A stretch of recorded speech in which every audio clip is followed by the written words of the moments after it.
it is Crystal Curry, your trauma focused licensed mental health clinician. Listen, today I am going to talk about dysfunctional families, right?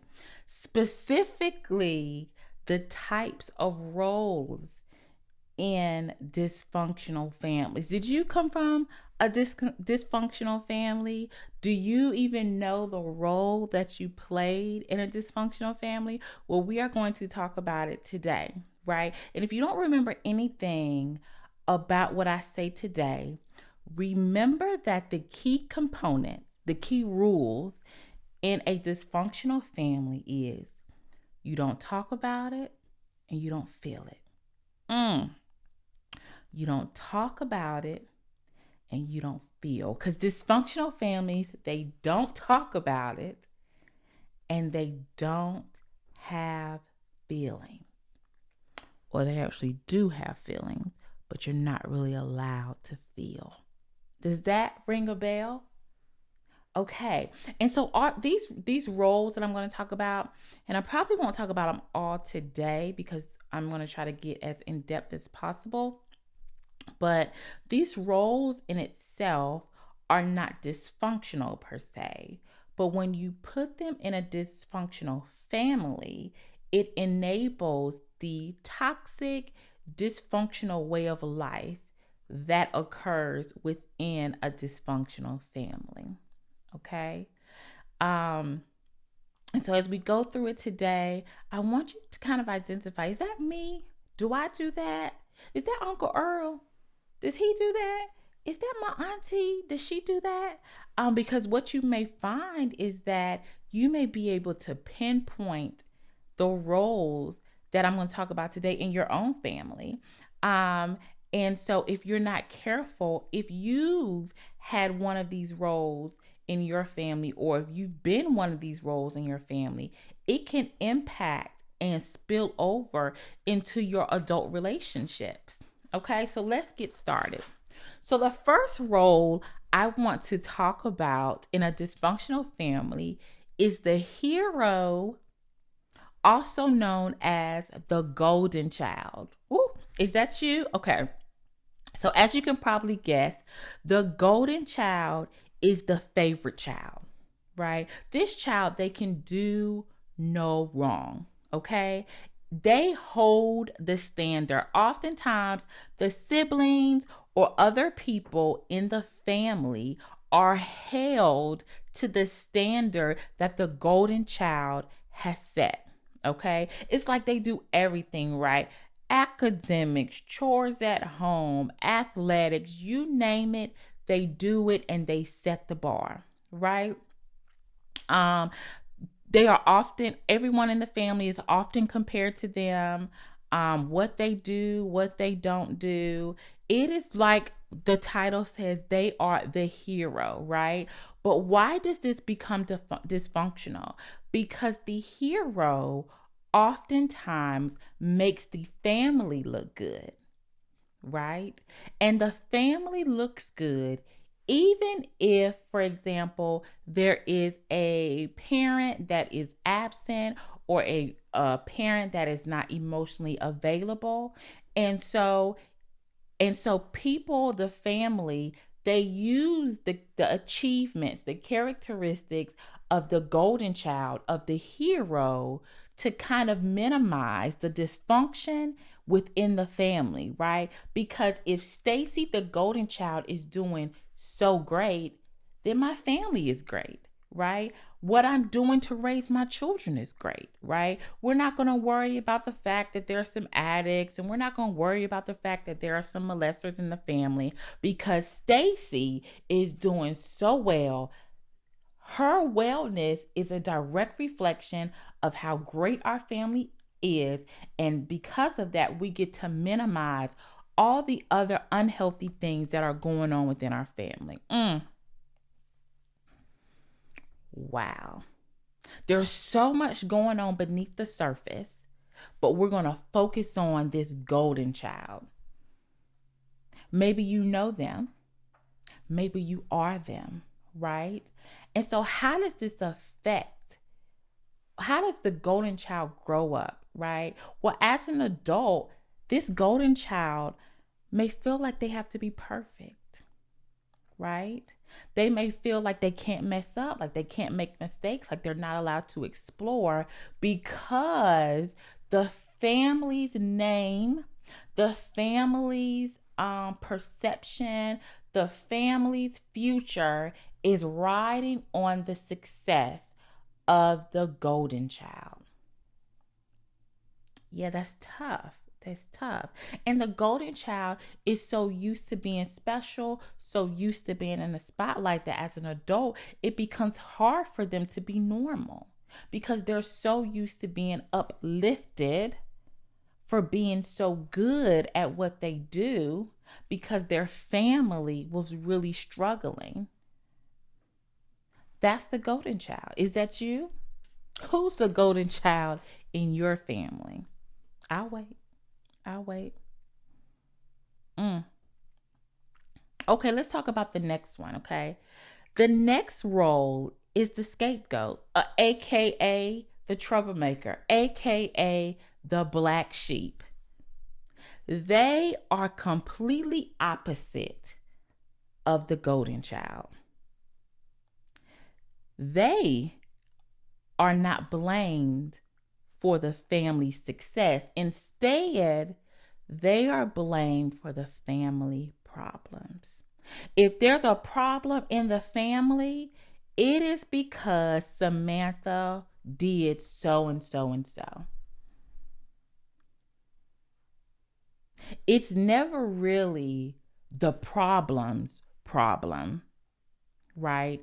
It's always the troublemakers that it's always the troublemaker's fault for the family's problems, right? If Johnny would just ... our family wouldn't be having this trouble, right? They're blamed for their acting out behaviors, or they're blamed for not acting like the family. So you can have a family, a dysfunctional family, where they don't go to school or they are doing drugs and drinking. And because, Johnny doesn't want to do that, Johnny wants to go to school, Johnny wants to better himself, Johnny wants to do, athletics, Johnny wants to have a successful career as an adult. They are shunned or considered the black sheep because they want to do something opposite of their family norm. This often happens with adults who grow up and try to be like entrepreneurs or have substantial financial wealth or substantial success, right? After they reach a certain point, their family may say, "Oh, you think you too good for us now, don't you?" Ooh, have you heard that? "Oh, you too good to do this? Oh, you too good to stay there? Or you're too good to let your kids come around us?" They tend to start making family members black sheeps or troublemakers, right? When they're doing something that's opposite of the norm in their family. Okay. And their family truly believes that if the troublemaker would completely submit their behaviors to the family norm, that everything will work out fine, right? So as an adult, it may look like, well, we didn't have any problems in our family until you married so and so, until you started working so and so, right? Or if you would just stop ... You don't have to do anything wrong to be a troublemaker. If your family is dysfunctional, doing something right can cause you to be a troublemaker, a black sheep, a scapegoat. They can simply not like you because you're doing well. And I'm not even sure why I'm getting on this tangent, but I feel like somebody needs that because oftentimes we talk about scapegoats and black sheep as though they're doing something wrong. But you can be a scapegoat and a black sheep because you're doing something right. You can be doing fine as long as you're struggling with your family. You can be doing fine as long as you and your family members are on the same level, you and your siblings on the same level. And then the moment you step up, the moment you surpass them, you've done something wrong. And then they begin to lash out on you because you're no longer the family norm, right? You want to have a healthy family, right?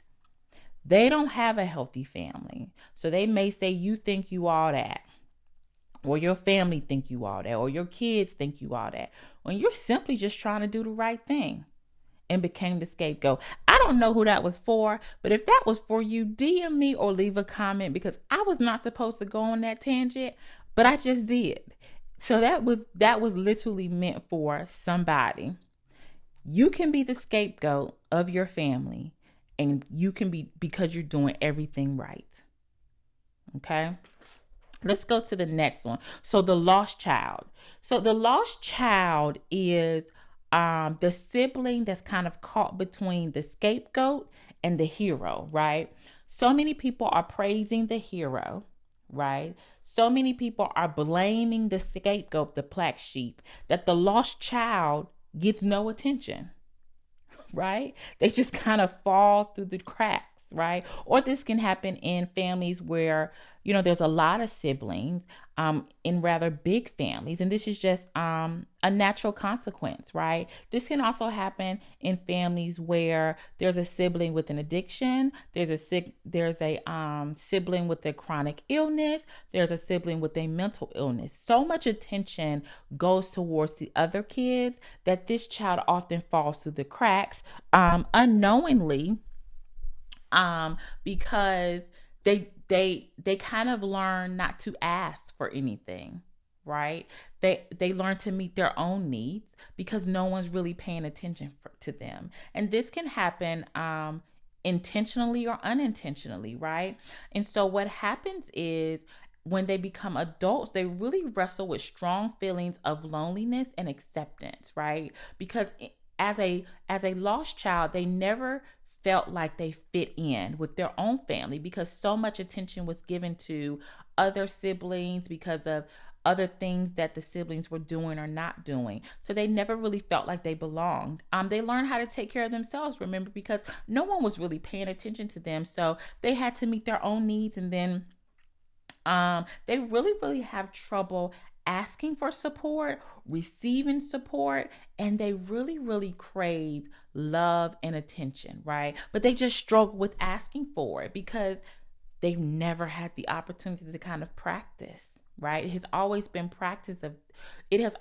their practice to deny their own needs or meet their own needs because so much attention was given to the people around them. Okay, the siblings around them. Okay, here we go with the a caretaker, which can also be the enabler, right? So the thing about the caretaker is that they take on the responsibilities of other family members.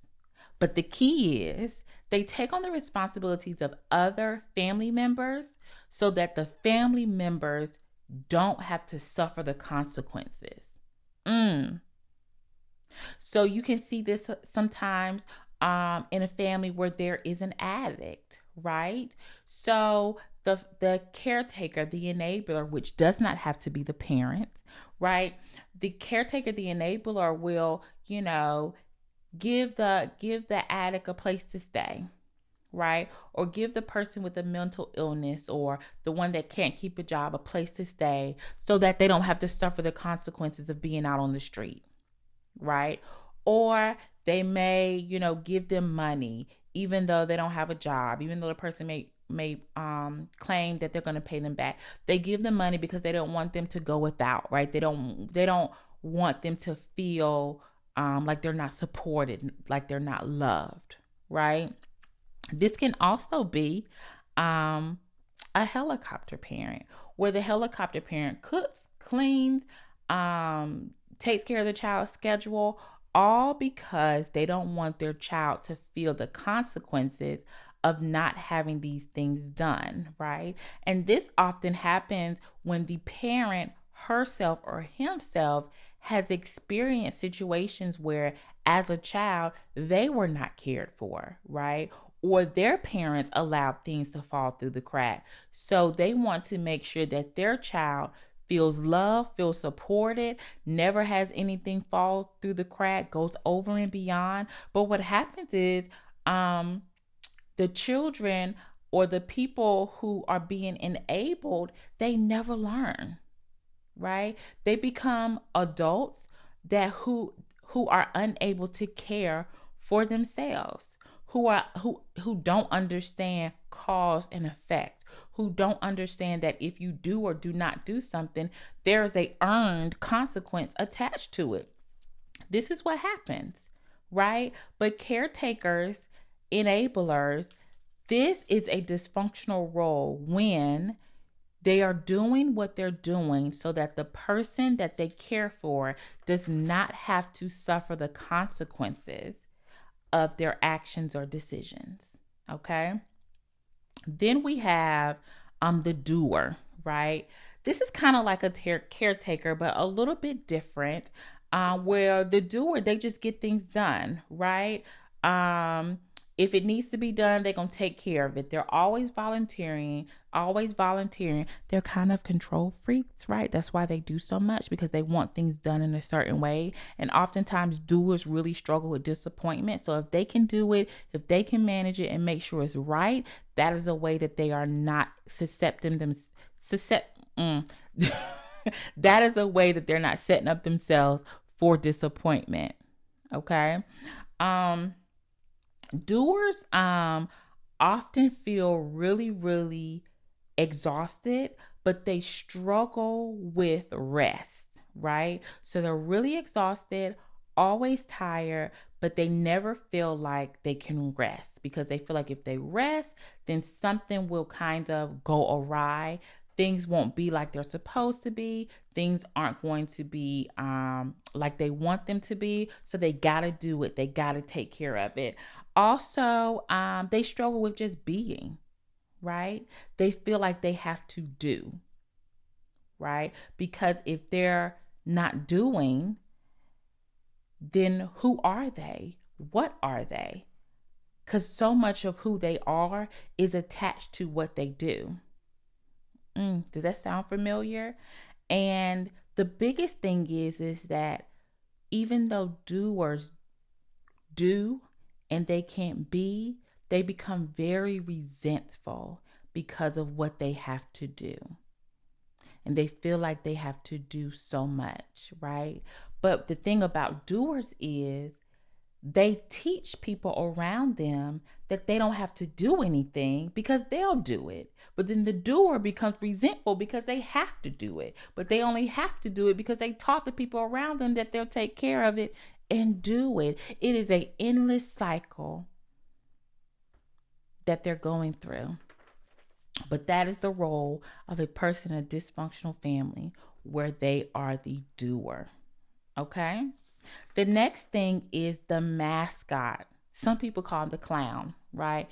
The mascot is a great, as you can think of it, like a great source of entertainment. If you can think of a mascot at a sporting event, they are funny, they are lighthearted, they dance. No matter what the score is in the game, you can always find them being excited, being happy, making people laugh, making people have a good time. This is the same thing that they do, right? They lighten the mood when things are tense and when there is conflict. They are really, really good at deflecting. If people are about to get in an argument, if people are upset, if people are experiencing unpleasant feelings, the mascot, the clown, will jump in just in the nick of time. They will tell a joke, tell a lighthearted story to deflect everyone from experiencing the really difficult and uncomfortable feelings that they're experiencing. But the thing about the mascot is they have difficulty experiencing and feeling uncomfortable feelings themselves, right? They may be the type of person, and I don't know if you ever met this type of person, but it's like they always joking. Like everything is a joke, right? And you even may say, yo, everything is not a joke. But to them, It has to be, because that's the only way that they've learned to cope with uncomfortable feelings and uncomfortable situations. Okay? By deflecting and by using humor to lighten the mood. Okay? And so the last role I'm going to talk about today is the peacemaker, the mediator. You can always find them in the middle of an argument, right? Sometimes, even as a child can be a peacemaker or mediator, right? Especially if the parents are experiencing separation, divorce, or any type of conflict. The parents can unknowingly or knowingly make a child feel like they have to pick a side, right?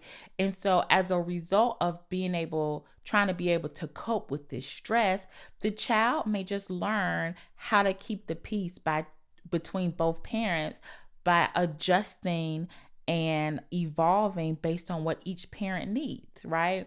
Also, the peacemaker, the mediator, they are always on their toes, ready and prepared for if the environment shifts and they have to step in to diffuse a conflict. Okay? This means for them, they are never able to have their own personal needs. They always have to deny their personal needs because at a moment's notice, they may have to step in and be a peacemaker, a mediator. They may have to evolve to what someone needs from them in order to keep the peace. Okay?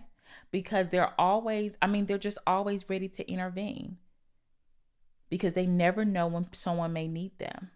And they're always on their toes, and they can read the room like it's nobody's business, right? They can recognize when somebody's voice tone changes, when somebody's body language has changed. They know when it's about to happen, and they are completely prepared to step in to keep the peace and to mediate at the moment's notice. Okay, so what does this mean? What does this mean for these roles? Okay, for you going forward, I want you to identify what roles have you played? Which ones do you continue to play? Right? Did you notice any other roles that take place in your family? Right? Because remember, all of these roles help to enforce the number 2 rules that are a part of a dysfunctional family. We don't talk about it and we don't feel it. Right? So how does the roles that you play or have played enforce the rules that say we don't talk about it and we don't feel it? That's some good questions, right? Have your roles in your family changed over time? Did you used to have one role and now you have a different role? How has it changed? And how are these roles impacting you in your present day? And as you answer these questions, the way that you transition yourself out of these roles is by breaking the mold. How do you do that, Crystal? I'm glad you asked, right? Ask for what you need, right? That breaks the rule that says we don't talk about it. Say no, right? That breaks the mold that says we don't feel it, right? Because when you say no, people will feel a certain way. But that's why you have to say no, because it breaks the mold and it makes people feel it. Okay, speak up. That breaks what rule? That says we don't talk about it, right? We're going to talk about it, okay? Recognize your feelings of guilt, because as you break the mold, as you step out of these roles, you may feel guilty, and that's okay. Feeling guilty, feeling anxious does not mean you shouldn't do what you're doing. It simply means you're doing something different and your body is responding to it. What else can you do? Do the opposite of what your role describes. So if you find yourself, for example, being a caretaker, an enabler, and you're trying to, make sure people don't suffer the consequences of their actions, do the opposite of that. If you're trying to make jokes because you don't want people to experience conflict and tension, do the opposite of that. Right? If you're carrying the burden of your family and making decisions about your business life, about your own family life, because you want to make sure that your family is not disappointed, do the opposite of that. That is how you break the mold. And as you're breaking the mold, you're going to need an accountability partner, because you've been playing the roles in this dysfunctional family for an extremely long time, right? So you can't just depend on yourself to do it.